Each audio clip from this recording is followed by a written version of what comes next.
ஜெபம் செய்வோம். ஆமாண்டவரே, இந்த நாளிலும் மீண்டுமாக எங்களுடைய ஆலயத்தில் அழைத்து வந்திருக்கிறேன்.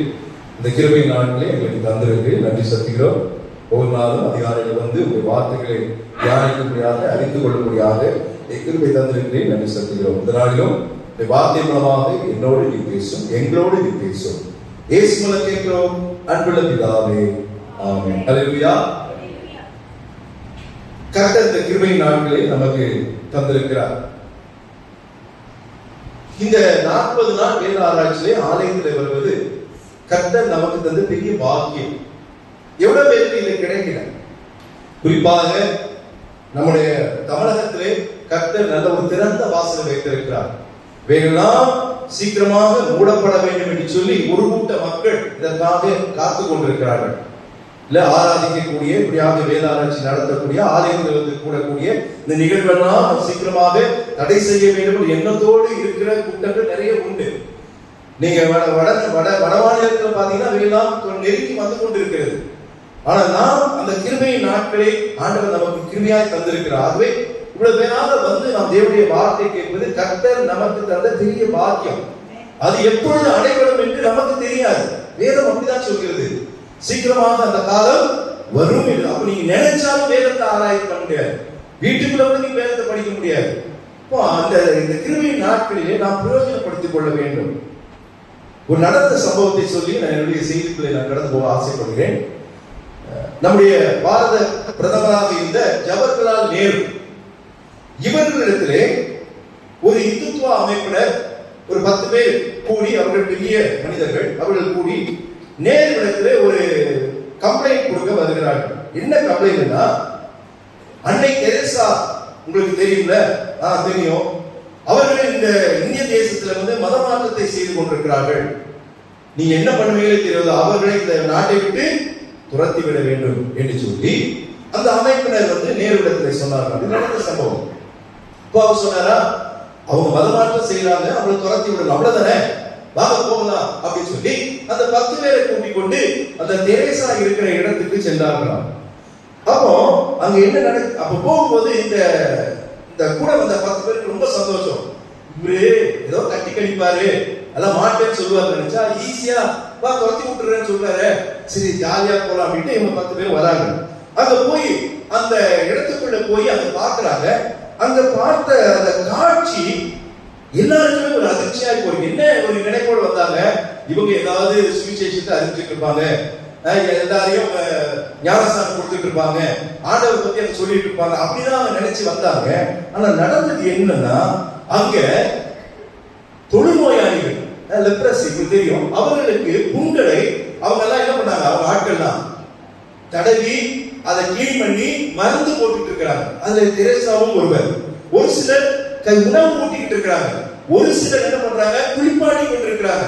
இந்த காட்சியெல்லாம் இவங்க பார்த்த உடனே இவங்களுக்கு அதிர்ச்சியா போயிடுச்சு. அப்போ இந்த நேரு இவங்களை பார்த்து கேட்டாரா, இந்த சீர்பிடித்து போன இந்த நோயாளிகளை மற்றவர்கள் அருகில் செல்ல கூட அஞ்சப்படுகிற, பயப்படுகிற இந்த சமயத்துல இவங்க இதை செஞ்சுக்கிட்டு இருக்காங்களே, நீங்க பாத்தீங்களா அப்படின்னு சொன்னோடனே அவங்க நினைச்சாங்க, ஏதோ அல்லேலூயான்னு கத்த வரும், பாட்டு வரும், ஏதாவது இவங்களை சொல்லி அமைக்கலாம் பார்த்தா இந்த காரியத்தை இவங்க செஞ்சுட்டு இருக்காங்க. அதிர்ச்சி அன்னைக்கும் போது நேரு கேட்டாரா, இப்போ நான் ஒரு கேள்வி கேட்கிறேன், இந்த நோயாளிகள் எந்த நாட்டுக்காரர்கள் கேட்டார்.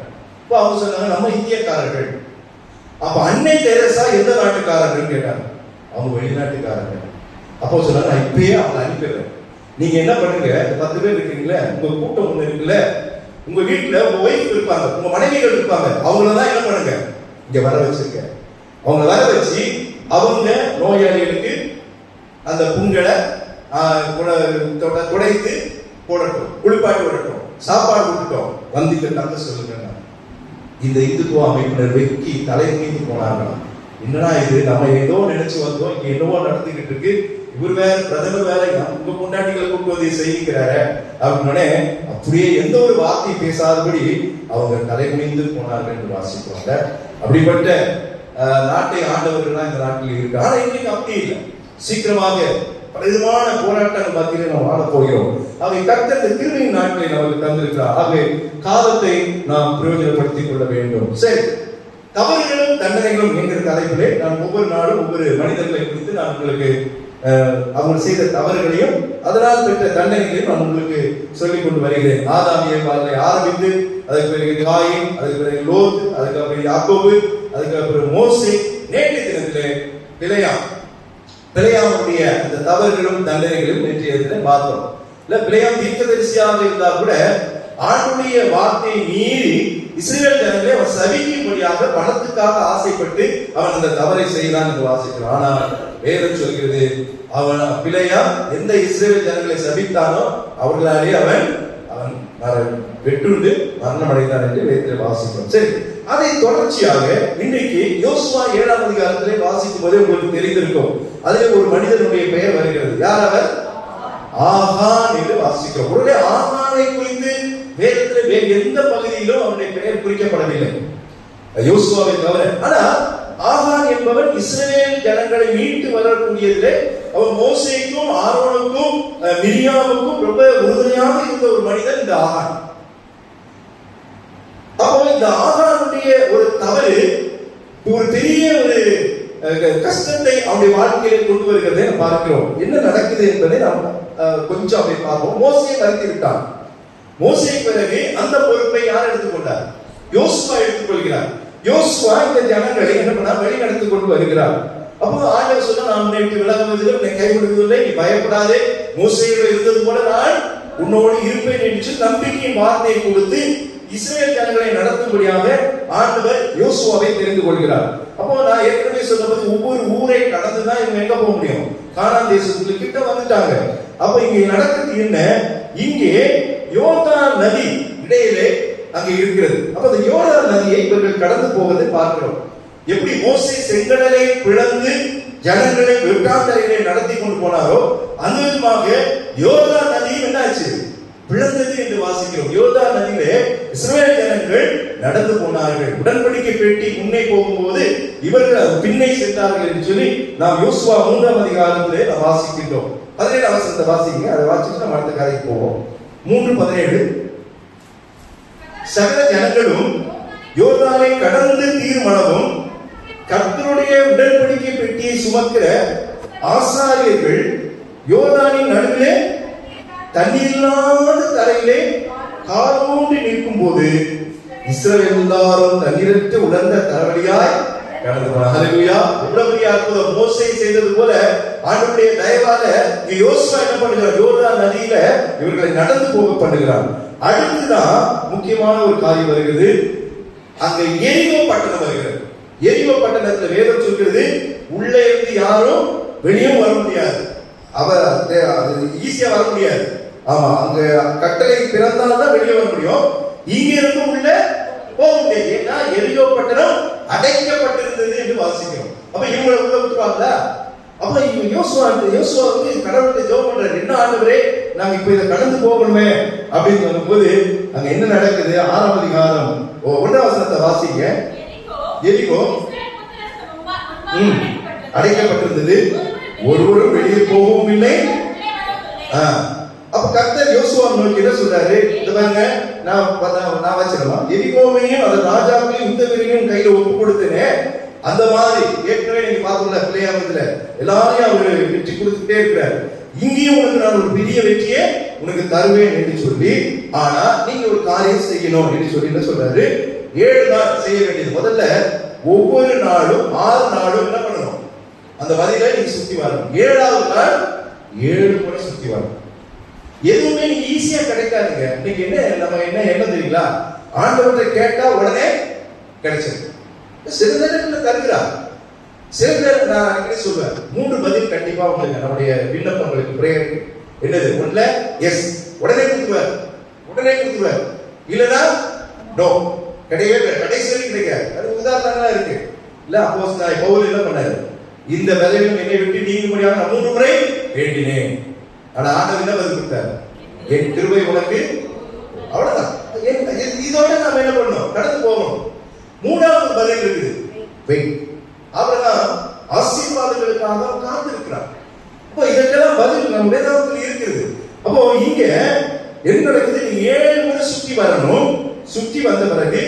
பெரிய வெற்றியை நான் உனக்கு தருவேன் அப்படின்னு இங்கே ஆண்டவர் சொல்லுகிறேன் பாருங்க. ஆனா இத சொல்லிட்டு சொல்லும் போதே ஒரு கட்டளையை அங்க கொடுக்கிறார். யோசுவா 6ஆம் அதிகாரம் 17ஆம் வசனத்தை வாசிக்க. ஆனாலும் இந்த நடக்கவீங்க, ஆனாலும் ஆண்டவர் சொல்ற நான் பெரிய வெற்றி தருவேன் அப்படின்னு சொல்றாரு. சொல்லிட்டு என்ன சொல்ற, ஆனாலும் இந்த பட்டணமும் இதில் உள்ள யாவும் கர்த்தருக்கு சாபத்தீடா இருக்கும். நாம் அனுப்பின ஆட்களை ராகாப்பில் பேசி மறைத்து வைத்தபடியால் அவளும்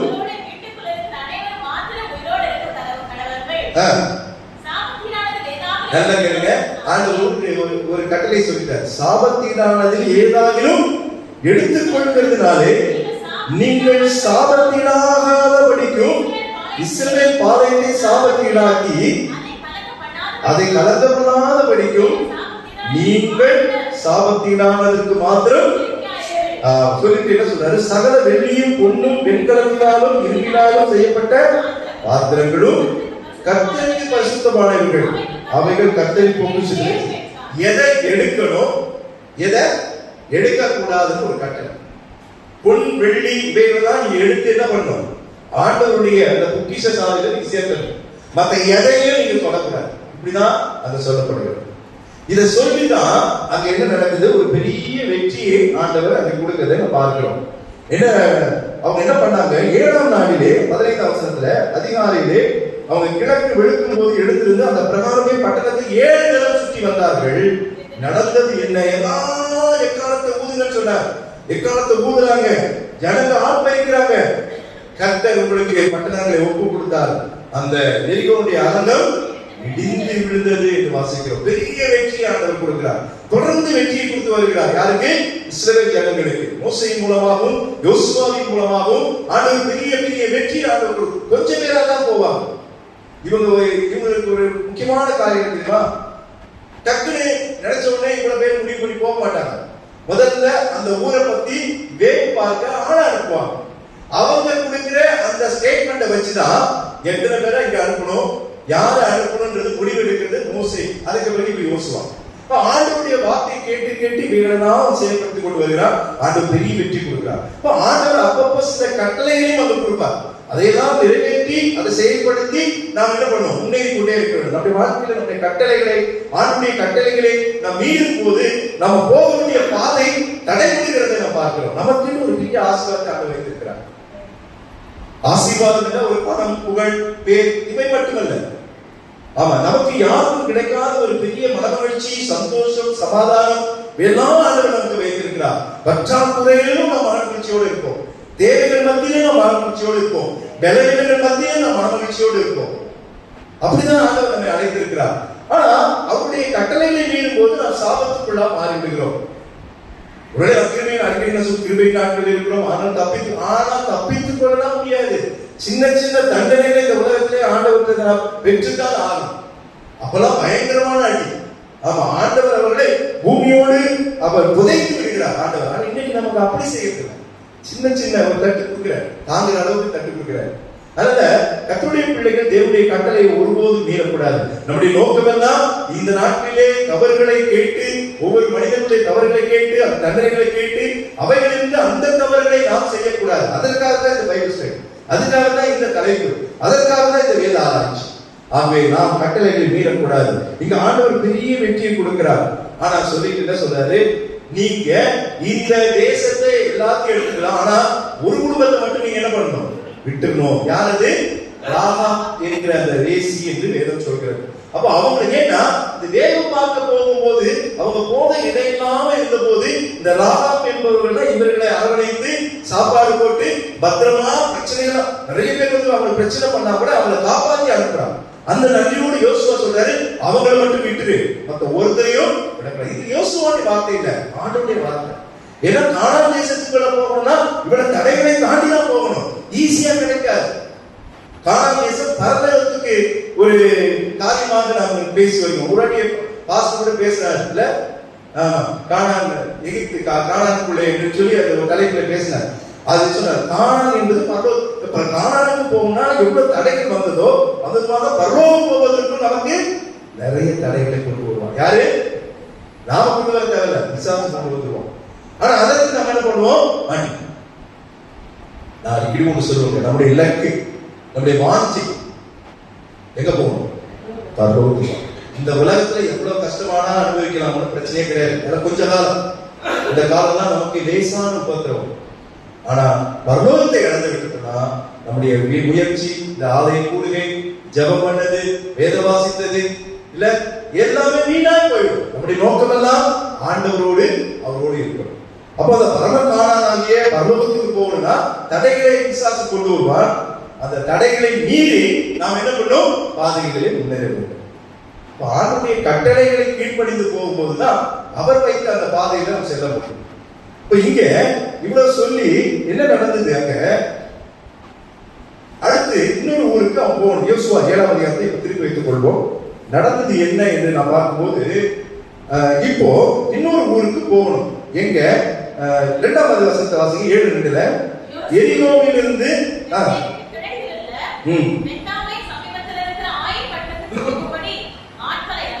ஆயி என்கிற பட்டணம், அங்க இப்ப போகணும்.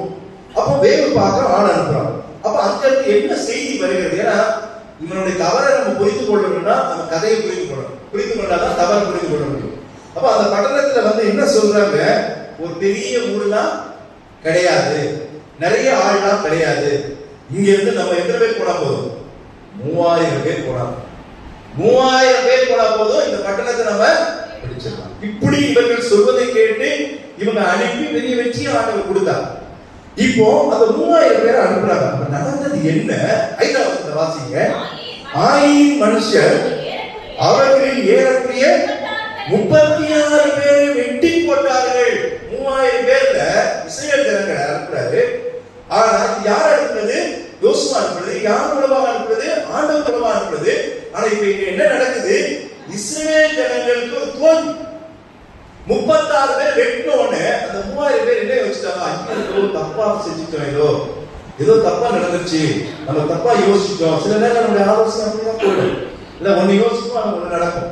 அது நம்மளுடைய வாழ்க்கையில சங்கடமா நடக்குதா? ஐயோ மாத்தி இப்படி பண்ணிருக்கலாமோ அப்படி யோசிப்போம்.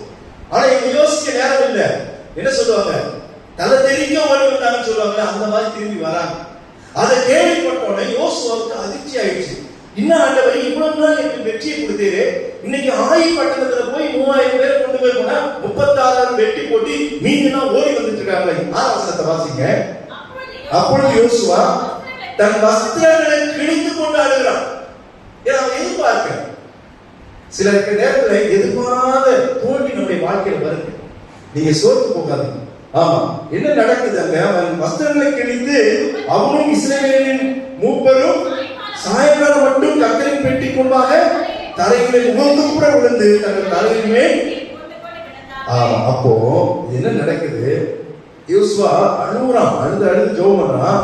அப்போ ஆண்டவர் யோசுவாவை நோக்கி பேச என்ன சொல்றாரு? எழுது, நீ இப்படி முகத்துப்புற விழுந்து கிடக்குது என்ன? இதுக்கு என்ன காரணம் தெரியுமா? யோசுவாவை ஆண்டவர் சொல்றார், இஸ்ரவேல பாவம் செய்தார்கள். என்ன சொல்றாரு? இஸ்ரவேல இது பாவம் செஞ்சது யாருங்க? அது இன்னும் நான் உங்களுக்கு சொல்லல, ஆனா வாசிச்சோம். யார் செஞ்சான்? ஆகான் செஞ்சான். ஆனா ஆண்டவர் ஆகான் பேரை சொல்லல. யார் சொல்றாரு?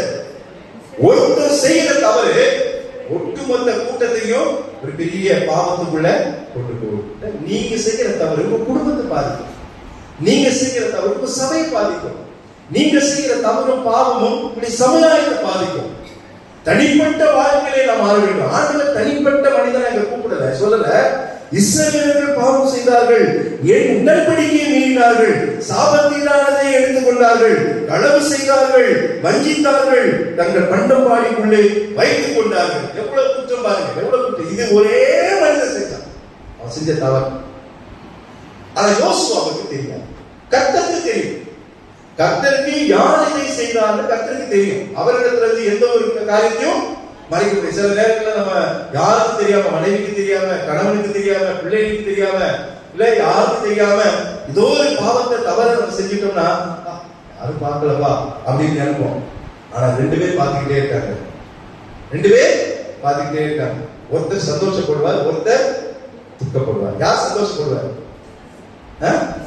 பிசாசு பாப்பா, பிசாசு தெரியும். நீங்க பையன் பண்ற ஒவ்வொரு காரியமும் பிசாசுக்கும் தெரியும். அவன் ஆனா சந்தோஷப்படுவான்.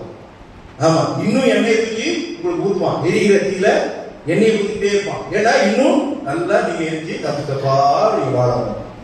ஆனா ஒருத்தர் துக்கத்தோடு இருக்கார். யாரு? ஆண்டவராகிய இயேசு கிறிஸ்து. ஹல்லேலூயா.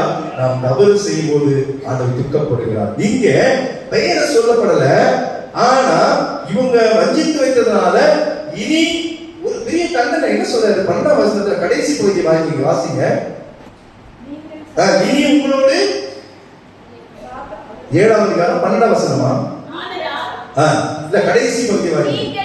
நீங்கள் சாபத்தீடானது உங்கள் நடுவிலிருந்து நிக்கிரம் பண்ணாவிட்டால் நான் இருக்க மாட்டேன். நான் இங்க உங்களோட எவ்வளவு பெரிய கஷ்டம் வந்துச்சு பாருங்க.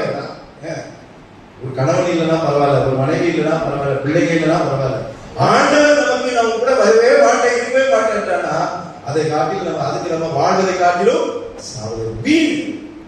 ஆண்டவர் எவ்வளவு கோபமா இருக்கிறார் பாருங்க. ஆண்டவருடைய வார்த்தைகளை மீறும் போது ஆண்டவர் இப்படிப்பட்ட வார்த்தையை அந்த இஸ்ரவேல் ஜனங்களுக்கு சொல்றார். யோசுவா பார்த்து, இனி நான் உங்களோடு இருக்க மாட்டேன், நீ கானான் தேசத்துக்குள்ள போனா போ, போகலன்னா போ, ஒரு வெற்றி கிடைக்காது, இப்படிதான் சொல்ற. அப்போ இப்ப புரிந்து கொண்டான் ஏதோ ஒரு தப்பு நடந்திருக்குது. ஆனா வேதம் அந்த முன்னாடியே சொல்லிடுச்சு. 1ஆம் வசனத்தை வாசிங்க. 7ஆம் அதிகாரம். இஸ்ரவேல் புத்திரர் சாபத்தீடானதிலே துரோகம் பண்ணினார்கள். எப்படி? யூதா கோத்திரத்து சேராவுடைய குமாரனாகிய சப்தியின் மகன் கர்மீனுக்கு பிறந்த ஆகான் என்பவன் சாபத்தீடானதில் சிலரை எடுத்துக்கொண்டான். பலாடிகளாங்க, சிலரை எடுத்துக்கொண்டான். ஆகையால் இஸ்ரவேல் புத்திரர்கள் கர்த்தருடைய கோபம். அதனாலதான் 36 பேரு அங்க வெட்டி கொல்லப்பட்டார். திரும்பி தோல்வி அடைந்து திரும்பி வருகிறார். அப்போ உடனே புரிஞ்சுக்கிட்டான் எங்கோ பிரச்சனை நடக்கு. ஆண்டவர் சொல்லிட்டாரு, அதை எடுத்து அதை நிக்கிரகம் பண்ணாதான் நான் அவங்களோட இருப்பேன். அப்ப அது எங்க யார் எடுத்திருக்கிறாங்க, எங்க இருக்கிறாங்கன்னு கண்டுபிடிக்கணும். உடனே யாரும் சொல்ல முடியும்? 6 லட்சம் புருஷர்கள் புறப்பட்டார்கள் என்று வாசிக்கிறோம். 6 லட்சம் புருஷர்கள் நீங்க யாரை கண்டுபிடிப்பீங்க? யோசிச்சு பாருங்க. இல்ல, கொஞ்சம் பேர் போயிருந்தாலும் கொஞ்சம் பேர் வந்திருப்பாங்க. அப்படிதான் நடக்குதாங்க. ஆனா நடக்குது என்ன? உடனே அங்க எப்படி அவன் பாருங்க, அது நான் படித்து பார்த்தா அது கிடைக்கல. எப்படி கண்டுபிடிச்சான்னு தெரியாது. ஆனா இவன் எப்படி கூட்டிட்டு வரான்னா, முதல்ல கோத்திரம் சொல்றான். கோத்திரம் 12 கோத்திரங்கள் உண்டு. இஸ்ரவேல் ஜனங்கள் 12 கோத்திரங்களாக இருந்தார்கள். அப்போ கோத்திரமாக வருகிறார். அதுல யூதா கோத்திரத்தை அவன் தெரிந்து கொள்கிறான். அது எப்படி தெரியும்? சீட்டு போட்டாங்களா, இல்ல ஆண்டவர் அவன்கிட்ட பேசினாரா, அதெல்லாம் அது சொல்லப்படல. ஆனா யூதா கோத்திரத்துல ஒருத்தன் தான் தப்பு செஞ்சிருக்கான்னு அவர் கண்டுபிடிக்கிறார். அடுத்தது சேரகாயின் வம்சம். யாருடைய வம்சம்? அந்த வம்சத்தை கண்டுபிடிச்சு அவங்கள வர சொல்றான். அந்த வம்சத்துல எவ்வளவு பேர் இருக்கிறாங்க? அப்ப அதுல யாரு அப்படின்னு பார்க்கும்போது சப்தியின் பேர் வருகிறது. சப்தி என்கிறவன் பேர் வருகிறது. அப்ப அந்த சப்தியின் பேர்ல அவருடைய வம்சாவளிகள் நிறைய வருகிறது. அதற்கு பிறகுதான் யாருடைய பேர் குறிக்கப்பட்டது? ஆகான் என்கிற பெயர் குறிக்கப்படுகிறது நம்ம பார்க்கிறோம். அப்போ யோசுவாவுக்கு தெரிஞ்சு போச்சு, இந்த தவறு செஞ்சது மொத்த கூட்டம் அல்ல, தனி நபர். யாரு? ஆகான். ஆகானுடைய பெரிய தவறு என்ன தெரியுமா? ஆண்டவருடைய கட்டளையை மீறி தேவனுக்கு விரோதமாக அவன் தடை செய்யப்பட்ட காரியத்தை, சபிக்கப்பட்டதை அவன் என்ன பண்ணான்? எடுத்து வீட்டுக்குள்ள வச்சு, வீட்டுக்குள்ள வைக்கல, எடுத்துக்கொண்டான். அப்போ சபிக்கப்பட்டதை அவன் எடுத்தான். உடன்படிக்கையை மீறினான். ஆண்டவர் என்ன சொல்றாரு தெரியுங்களா? நீ இதை செஞ்சா நான் உனக்கு வெற்றி கொடுப்பேன். அதான் உடன்படிக்கை. அதான் உடன்படிக்கைனா என்னது? ஒருத்தர் நம்ம பேசி இதை செய், நம்ம என்ன செய்யணும், ஒரு நிச்சயம் பண்றோமே, உடன்படிக்கை தான். ஆமா, இப்படி ரெண்டுக்குள்ள நம்ம 2 பேருக்குள்ள நம்ம ஒத்துக்கொண்டு எல்லாத்தையும் செய்யணும். அப்படிதான் கடவுள் இதைத்தான் செய்யறாரு. ஆனா அந்த உடன்படிக்கையை மீறுகிறான். எல்லாத்துக்கும் மேலாக இவன் செய்த தவறுனால அவனுடைய மொத்த சமூகத்துக்கும் இஸ்ரவேல் ஜனங்களுக்கும் அவன் என்ன பண்றான்? துரோகம் செய்ய. ஒருத்தர் செய்கிற தவறுனால இஸ்ரவேல் ஜனங்கள் அனைவரும் பாதிக்கப்படுகிறார்கள். எவ்வளவு பெரிய தவறு ஆரம்பிச்சுட்டாங்க. செய்யறதோ என்ன வீணாய் போகும்போது அதுல கொஞ்சம் எடுத்துக்கிறது தப்பா? ஆண்டுடைய வார்த்தையை மீறி சேர்க்கிறது பெரிய தவறு. அதெல்லாம் செஞ்சான். சாபத்தீடானதை எடுத்துக்கொண்டான் என்று வாசிக்கிறோம். அப்போ யோசுவா ஆகானை 19 வசனத்தை வாசிக்க 7:19 நோக்கி, மகனே மகிமைப்படுத்து, அவருக்கு முன்னாக அறிக்கை பண்ணி நீ செய்ததை எனக்கு சொல்லு, அதை எனக்கு. நீ ஒரு காரியத்தை புரிந்து கொள்ளுங்க, ஆண்டவர் சில நேரங்கள்ல நம்ம செய்த தவறையோ பாவத்தையோ ஆண்டவர் உணர்த்தும் போது நம்ம உடனே ஆண்டவர்கிட்ட என்ன பண்ணிடணும், மன்னிப்பு கேட்கணும். இங்க ஆசாரிக்கு எவ்வளவு சான்ஸ் கிடைக்குது பாத்தீங்களா, வாய்ப்புகள் தருகிறாரா இல்லையா? முதல்ல கோத்திரத்தை சொல்றாரு, அப்பயே யாருக்கு தெரியல, யாருக்கு தெரியும்? ஓ யூதாசே எடுத்துக்கணும். ஆண்டவர் சொல்ற உங்களில் ஒருவன் என்னை காட்டினான். 10 பேருக்கு தெரியாது, யாருக்கு தெரியாது, அந்த 2 பேருக்கு அது தெரியும், ஆண்டவருக்கு தெரியும். யூதாஸ் அந்த யூதாஸுக்கு வாய்ப்பு கொடுத்தோம், அந்த வாய்ப்பு அவன் இழந்து போகலாம். இங்கே ஆகாது அப்போ அவனுக்கே புரிந்திருக்கும், ஆஹா கண்டுபிடிச்சிருவாங்க, அப்பா உண்மை சொன்னான். இவன் கடைசி வரைக்கும் கோத்திரம் வந்தாலும் சரி, வம்சங்கள் வந்தாலும் சரி, இல்ல அப்பாவுடைய அந்த காரியங்கள் வந்தாலும் சரி, என்ன கடைசி வரைக்கும் ஒத்துக்கல. யோசுவா அதுக்கப்புறம் கேட்கறதுனால 20ஆம் வசனத்துல சொல்றான், யோசுவாவுக்கு பிரதியுத்தரமாக, மெய்யாகவே நான் இஸ்ரவேலின் தேவனாகிய கர்த்தருக்கு விரோதமாக பாவம் செய்தேன், இன்னின்ன பிரகாரமாக நான் செய்தேன் சொல்லி 21ஆம் வசனத்துல ஒரு லிஸ்ட் என்னென்ன எடுத்ததை சொல்லிட்டான், எடுத்து சொல்லிட்டான். ஆனா நடந்தது எது தெரியுமா? 22ஆம் வசனத்துல யோசுவா ஆட்களை அனுப்பினான், அவர்கள் கூடாரத்துக்கு ஓடினார்கள், அவனுடைய கூடாரத்தில் அது புதைத்திருந்தது, வெள்ளியும் அதன் கீழ் இருந்தது. எடுக்க கூடாததையும் எடுத்தான், அழிக்க வேண்டியதையும் எடுத்துக்கொண்டான். அது என்னன்னா பாபிலோனிய சால்வை, ரொம்ப விலை. இன்னைக்கு நம்ம போத்துற சால்வை கிடையாது, பாபிலோனிய சால்வைங்கிறது ரொம்ப பெரிய ரொம்ப காஸ்ட்லியானது. அது மட்டும் இல்ல, 200 வெள்ளி சேக்கலையும் 50 சேக்கல் நிறையான ஒரு பொன் பாலத்தையும் நான் கண்டு அவைகளை இச்சித்து எடுத்துக்கொண்டேன். இதோ அவைகள் என் கூடாரத்தின் மத்தியில் பூமிக்குள் புதைந்திருக்கிறது, வெள்ளி அதன் அடிந்து இருக்கிறது என்றார். ஒத்துக்கிட்டான். அது எப்போ ஒத்துக்கணும்? வந்துட்டே ஒத்துக்கணும். நான் நடந்து பேர் குறிக்கப்பட்ட பிறகு வந்து ஒத்துக்கணும். முதல்ல செய்திருக்க கூடாது. சரி செய்தா இந்த பிரச்சனை வந்துச்சே, யோசுவா கிழித்து வஸ்திரத்தை கிழித்து கொண்டு அழுதுக்காரு, ஐயோ நான் தான் தப்பு பண்ணிட்டேன், இஸ்ரவேல் தரப்பு ஒன்றும் பண்ணல, பாவம், அறிக்கை இருக்கணும். ஆனா வேதம் சொல்றது, நீ அறிக்கை பண்ணி நீ நான் மன்னிப்பு கேளு என்று சொல்ல பிறகு அவன் சொல்லிவிட்டான். ஆனா நடந்தது என்ன? இவங்க அங்க இருந்து எடுத்துட்டு நேரா எங்க போகாதுன்னா ஒரு பள்ளத்தாக்குக்கு கொண்டு போய் அதை என்ன பண்றாங்க, அவங்க சுட்டு எரிக்கிறதுன்னு பார்க்கணும். 24ஆம் வசனத்தை வாசிங்க. அப்பொழுது யோசுவாவும் எல்லாரும் எல்லாம் வந்துட்டாங்க. ஏன்னா இந்த தோல்விக்கு காரணம் யாரு? ஆகான். 36 பேர் சாப்பிட்டாங்க. யாரு? ஆகான். அப்போ இவனை ஏதாவது செய்யணும்ன்ற நோக்கத்தோட அங்க வராங்க. அங்க என்ன நடக்குது பாருங்க.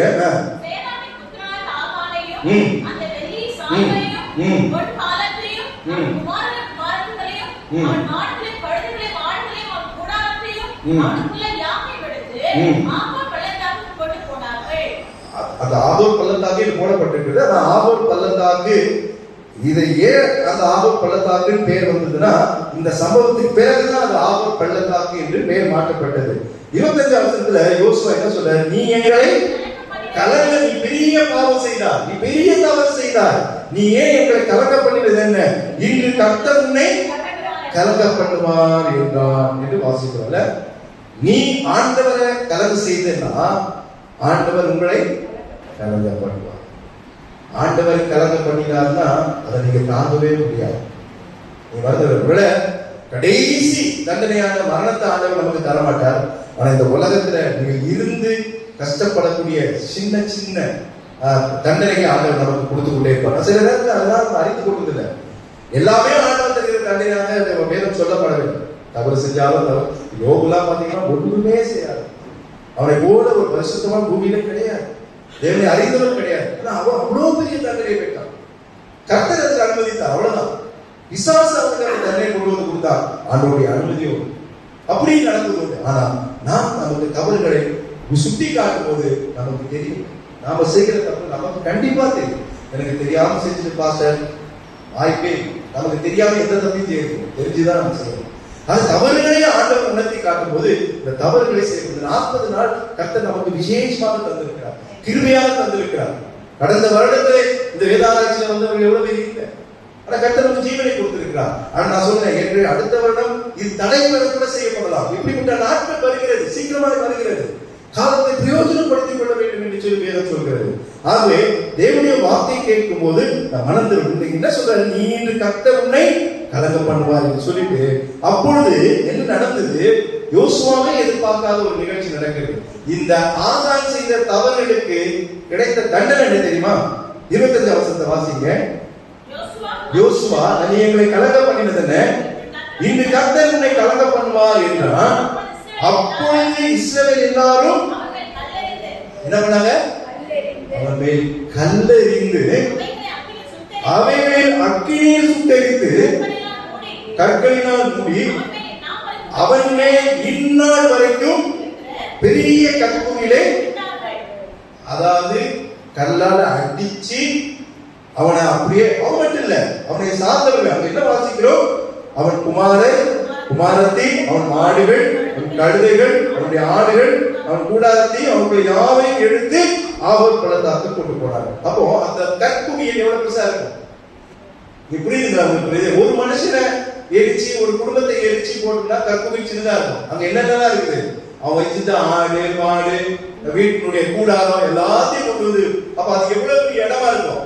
அப்ப இவ்வளவு பேரும் அவனை என்ன பண்ணிருக்காங்க? கற்களால் அடித்து அந்த அந்த சரீரம், அந்த பொருட்கள் எல்லாம் மூடி அது ஒரு கோபுரமாய் ஆகி அது அக்கினியால இவ்வளவு பெரிய தண்டனை பாருங்க.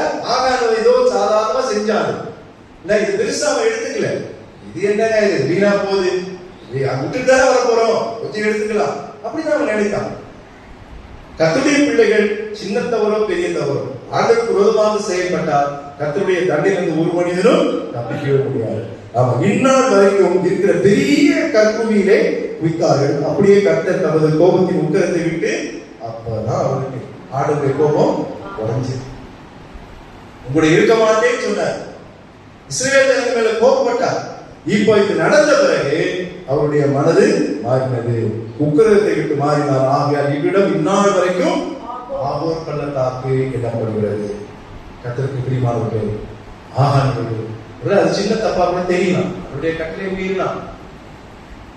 ஏன்னா பொன் வெள்ளி அந்த பொருட்களை மட்டும்தான் கொண்டு போக சொன்னா, அது வரைக்கும் தான் எடுத்துட்டு போயிருக்கணும். மத்தெல்லாம் வீட்டுக்கு தான் வரணும், எரிச்சுதான் போட போறாங்க. அதுல கொஞ்சம் எடுத்து போய் நம்ம வீட்டுல வச்சுக்கிட்டா என்ன அப்படின்னு அவன் நினைச்சான். ஆனா ஆண்டவர் தன்னுடைய வார்த்தைகளை மீறுகிறவர்களை ஆண்டவர் ஒருபோதும் மன்னிப்பதில்லை. இந்த வேதாளத்தின் அடிப்படையாக வேதாளத்தினுடைய நோக்கமே நம்மிடத்தில் தவறுகள் உண்டு, யாரும் அதற்கு விதிவிலக்கல, நான் விதிவிலக்கல. என்னிடத்தில் நிறைய தவறுகள் உண்டு. அனுதினமும் நான் ஏதோ ஒரு நிறைய ஏதோ ஒரு மானுஷிகத்திலேயோ மனசிலேயோ சிந்தையிலோ கண்ணிலேயோ ஏதோ ஒரு விதத்துல நான் தவறு செய்கிறேன். ஆனா அந்த தவறுகளை நான் ஆண்டுடைய பிள்ளைகள் செய்யும் போது ஆண்டவர் நம்மை உணர்த்துகிறார். அது உணவில் ஆவி இல்லைன்னா நீ ஆண்டுடைய பிள்ளை இல்லை. அப்ப ஆண்டவரை உணர்த்தணும், ஐயோ தவறை செய், மறுபடியும் என்கிட்ட நிறைய என்னுடைய நண்பர்கள் வருவாங்க. உங்களுக்கு என்னங்க, நீங்க என்ன பாவம் செஞ்சாலும் உங்களுக்கு மன்னிக்கிறதுக்கு ஒருத்தர் இருக்கிறாரு. பாவம் செய்வீங்க, அங்க போய் என்ன பண்ணுவீங்க? மன்னிப்பு கேட்பீங்க, ஆண்டவர்களை மன்னிச்சுடுவாங்க. இப்படியே நீங்க செஞ்சுட்டு வாழ்நாள் பொழுது போகும். இல்ல அப்படிதான் தவறா நினைக்கிறாங்க. ஆண்டவர் மன்னிக்கிறவர் தான். அவன் சிலுவையே நம்முடைய பாவங்களை மன்னித்து விட்டார், நம்முடைய பாடுகளை மன்னித்து விட்டார். ஆனா சின்ன சின்ன தண்டனைகளை ஆண்டவர் நமக்கு தெரியாமலே தருவார். அதை நம்ம புரிந்து கொள்ள முடியாது. இப்ப ஆண்டவருடைய பார்வையிலே அவருக்கு கீழ்ப்படியாதபடி அவருடைய வார்த்தைகளை மீறி நாம் நடக்கும் போது, நாம் சின்ன சின்ன தவறு செய்யும் போது சின்ன சின்ன தண்டனைகளுக்கு நாம் தப்ப முடியாது. இங்க பெரிய பெரிய தண்டனை, தன் ஜீவனையே அவர் இழந்து போனார்கள். அவங்க மட்டும் இல்ல, குடும்பத்தாரான ஒரு ஆகானுடைய சொந்தங்கள் எல்லாம் வச்சு போச்சு. அவனுடைய சொத்துக்கள் ஒண்ணு இல்லை. எந்த ஒரு சின்ன சொத்துக்கு ஆசைப்பட்டானோ எல்லா சொத்து போச்சு, அதை அனுபவிக்க முடியாது. அவனுக்கு போய் சேர்ந்து இன்றைக்கு இவருக்கு ஆபத் பள்ளத்தாக்கு என்று அவரை அழைக்கிறது. அந்த கற்குழியில் இன்றும் இருக்கிறதாக சொல்லுகிறார். கர்த்தருக்கு பிரியமானவர்களே, ஆகானுடைய அந்த சின்ன தப்பு தான் பெரிய சாபத்தை கொண்டு வருகிறது. நம்முடைய வாழ்க்கையை கர்த்தருக்கு பயந்து வாழும், கர்த்தருடைய வார்த்தையை கீழ்ப்படுத்தி வாழும். இப்படிப்பட்டான தவறுகளை, ஒவ்வொரு மனிதனுடைய தவறுகளை நாம் ஆராயும் போது, என்னிடத்திலே அந்த தவறுகள் இருந்தால் ஆண்டவரே என்னை விட்டு இந்த பாவங்கள், உங்களுடைய தவறுகள் எல்லாம் என்னை விட்டு நீங்க சொல்லி நீங்கள் ஆண்டவரிடத்திலே கேட்கும்போது ஆண்டவர் கண்டிப்பாக ஒரு ஆசீர்வாதம் தருவார். கண்களை மூடி கர்த்தரை நோக்கி நாம் ஜெபம் செய்வோம். கர்த்தர் இந்த நாளிலே ஆகானின் மூலமாக ஒரு